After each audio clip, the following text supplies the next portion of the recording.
Hello students, இப்போ நம்ம 10th Maths exercise 1.5ல sum number 4 பார்க்க போகிறோம். Question பாருங்க. If f of x is equal to x square minus 1, g of x is equal to x minus 2, find a. If g dot f of a is equal to 1 ன்னு கொடுத்துருக்காங்க. என்னடா ஏன்னு கொடுத்துருக்காங்கன்னு பார்க்காதீங்க. ரொம்ப சிம்பிள் சம் தான். பாருங்க solution கொடுத்துருக்கிறத எடுத்து எழுதிக்கோங்க. f of x is equal to x square minus 1, g of x is equal to x minus 2 கொடுத்துருக்காங்க. a கண்டுபிடிக்க சொல்லிருக்காங்க. g dot f of a is equal to 1ன்னு கொடுத்துருக்காங்க கண்டிஷன். இதை வச்சு a கண்டுபிடிக்கணும். இங்கே பாருங்க f of x தான் நம்மக்கிட்ட இருக்குது. இங்கே f of a கேட்குறாங்க. அப்படின்னா ஒன்றுமே கிடையாது. x இருக்கிற இடத்துல a போடணும். அவ்வளோதான். இப்போ f of a எழுதிக்கலாமா? f of a x இருக்கிற இடத்துல a போடணும்.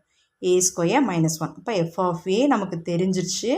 இதை ஜியோட டாட் பண்ணணும். அப்போ g dot f of a என்ன? g of f of aங்கிறது என்ன? a square minus 1 that equal to பாருங்கள் g of x ஃபார்முக்கு வந்துருச்சு. இப்போ g of x என்ன?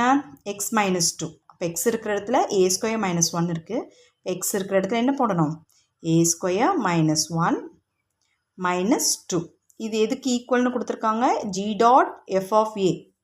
g dot f of a எதுக்கு ஈக்குவல்? 1க்கு ஈக்குவல்னு கொடுத்துருக்காங்க. இப்போ ரெண்டு சைடும் சால்வ் பண்ணிக்கலாம். பாருங்கள் ப்ராக்கெட் கூட மைனஸ் இருக்குது. அதனால் அப்படியே ப்ராக்கெட்டை விட்டு வெளியே எடுத்து எழுதிக்கலாம். a square minus 1 minus 2 equal to 1 that equal to a which implies ரெண்டு தடவை ஈக்குவல் வரக்கூடாது. அப்போ இம்ப்ளைஸ் போட்டுக்கலாம். Which implies a square minus minus என்ன ஆகிடும்? Minus 3 equal to 1. இப்போ a ஸ்கொயர் ஈக்குவல் டு 1. நமக்கு a தானே வேணும். a ஸ்கொயர் அப்படியே வச்சுக்கிட்டு இங்கே இருக்க மைனஸ் 3 அந்த பக்கம் கொண்டு போய்ட்றோம். இது சால்வ் பண்ணி எடுத்துகிட்டு வந்திருக்கோம். மைனஸ் 3 அந்த பக்கம் போனால் ப்ளஸ் 3 ஆகிடும்.